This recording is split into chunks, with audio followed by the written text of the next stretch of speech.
Doctor साहब, ये IVF क्या होता है? क्या ये आईवीएफ में बहुत तकलीफ होता है? क्या आईवीएफ के बाद पूरा बेड रेस्ट लेना पड़ता है? क्या आईवीएफ के बाद हमें जॉब छोड़ना पड़ेगा? क्या आईवीएफ का सक्सेस रेट 100% है? क्या आईवीएफ में हमेशा ट्विन्स ही रहते हैं? ये और ऐसे कई सारे सवाल मैं रोज अक्सर क्लिनिक में सुनता हूँ। मेरा नाम है डॉक्टर चिन्मय पत्की और आप सभी से मैं बात कर रहा हूँ ईशा वुमेन्स हॉस्पिटल मुंबई से।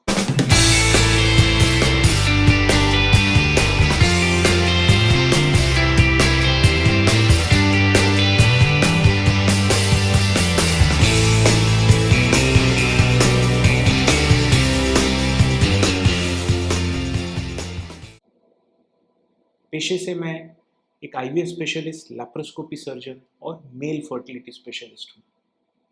और मेरे 15 साल के प्रैक्टिस का जो एक्सपीरियंस है, उसकी मदद से मैं आज आपको बहुत सिंपल लैंग्वेज में इन सभी चीज़ों के बारे में जानकारी देने वाला हूँ। तो आईवीएफ की जब हम बात करते हैं, तब आईवीएफ मतलब होता क्या है? तो आईवीएफ मतलब इन विट्रो फर्टिलाइजेशन, ये लॉन्ग फॉर्म है आईवीएफ का। इन विट्रो माने शरीर के बाहर। जब कोई स्त्री नेचुरली कंसीव करती है, तब होता क्या है, तो उसके गर्भ नलिका में अंडा और स्पर्म, अंडा और शुक्राणु, इनका मिलन होके जो एम्ब्रियो बनता है, वो यूट्रस में जाके वो इम्प्लांट होता है और उससे बच्चा बनता है। आईवीएफ में ये जो ट्यूब में जो प्रोसीजर होता है ना शरीर के अंदर, बस यही प्रोसीजर आईवीएफ में लेबोरेटरी में किया जाता है। मतलब स्त्री से हम अंडे लेके, पुरुषों से स्पर्म लेके हम लेबोरेटरी में इसे फ्यूज करते हैं और जिससे जो एम्ब्रियो बनता है, उस एम्ब्रियो को हम वापस स्त्री के यूट्रस में ट्रांसफ़र करते हैं, जिसे हम कहते हैं एम्ब्रियो ट्रांसफ़र। यही एक प्रोसीजर है जो शरीर के बाहर होता है, जिसे हम कहते हैं इन विट्रो फर्टिलाइजेशन। और इसकी मदद से बहुत सारे कपल्स जिनको नेचुरली बच्चे नहीं हो रहे, वो इस साइंस का फ़ायदा लेके प्रेग्नेंट हो सकते हैं। लेकिन कोई भी चीज़ जो साइंस के द्वारा होती है, अक्सर उसके बारे में काफ़ी गलतफहमी होती है। तो आज आईवीएफ के बारे में जो बहुत कॉमन मिसकंसेप्शंस हैं, जो बहुत कॉमन गलतफहमियां हैं, मैं आज आपको उनके बारे में बताने जा रहा हूँ।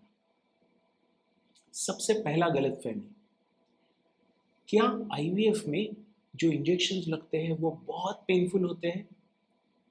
तो इसका जो जवाब है वो ये है कि आईवीएफ में जो इंजेक्शंस अभी हम यूज़ करते हैं, वो स्किन के नीचे दिए जाते हैं, जिसे हम सबक्यूटेनियस इंजेक्शंस कहते हैं। तो ये इंजेक्शंस बहुत कम मात्रा में पेनफुल होते हैं। जैसे कि आप देखते हैं, आपके घर में अगर कोई डायबिटीज़ का पेशेंट है, तो वो अक्सर इंसुलिन के इंजेक्शंस लगाते हैं। तो वो इंजेक्शंस तो वो खुद लेते हैं, बस कुछ वैसे ही आईवीएफ के इंजेक्शंस होते हैं, जिससे पेन नहीं होता।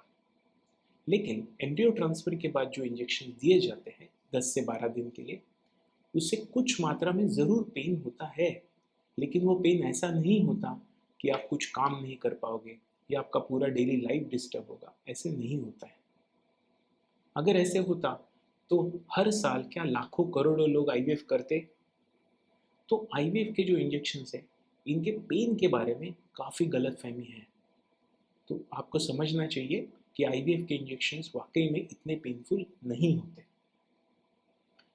आईवीएफ के बारे में जो दूसरा गलतफहमी अक्सर लोग सोचते हैं, वो है कि क्या आईवीएफ के दौरान हमें पूरा बेड रेस्ट लेना पड़ेगा? क्या आईवीएफ के बाद हमें पूरा बेड रेस्ट लेना पड़ेगा? तो इसका जवाब एब्सोल्युटली ना है। आईवीएफ के दौरान या आईवीएफ से आप जब प्रेग्नेंट होंगे, उसके बाद कोई बेड रेस्ट की आवश्यकता नहीं है।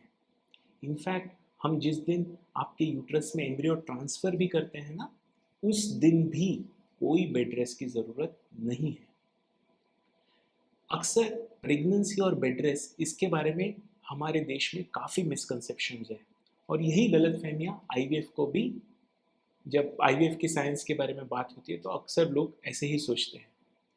लेकिन आईवीएफ में इनफैक्ट हम कहते हैं, आप जितनी ज़्यादा एक्टिव हो दिन भर, उतना आपके लिए अच्छा है। उतना आपका प्रेगनेंसी का सक्सेस रेट बढ़ जाएगा। तो आईवीएफ के दौरान या आईवीएफ के बाद कोई बेड रेस्ट की आवश्यकता नहीं है। थर्ड मिसकंसेप्शन जो अक्सर लोगों के मन में होता है, और वो ये होता है कि क्या आईवीएफ में हम 100% कंसीव कर पाएंगे। अक्सर लोग ये सवाल पूछते हैं कि डॉक्टर साहब हमें 100% गारंटी चाहिए कि आईवीएफ करने के बाद क्या हमें 100% बच्चा मिलेगा। और मैं अक्सर उनको यही जवाब देता हूँ कि आईवीएफ का एक साइकिल 35 से 40% लोगों को बच्चा दे पाता है।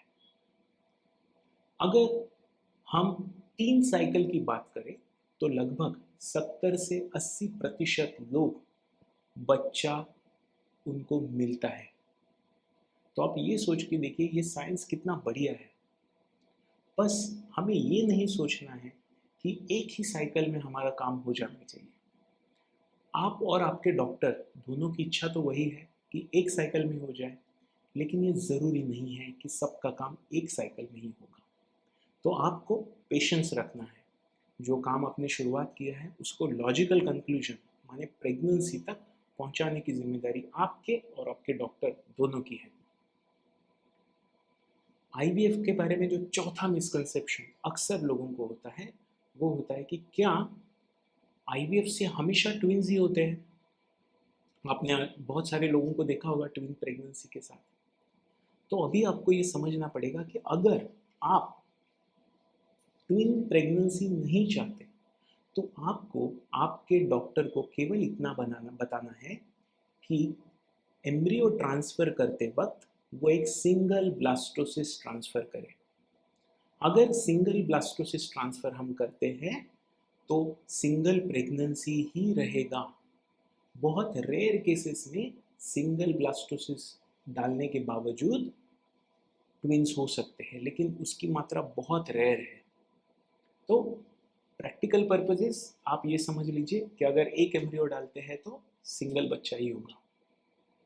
और पांचवा अंतिम मिसकंसेप्शन जो पेशेंट्स अक्सर सोचते हैं इसके बारे में वो ये होता है कि डॉक्टर साहब क्या आईवीएफ के बाद जो बच्चा होगा क्या वो बच्चा इतना ही नॉर्मल होगा जैसे कुदरत नेचुरली पैदा करके देती है।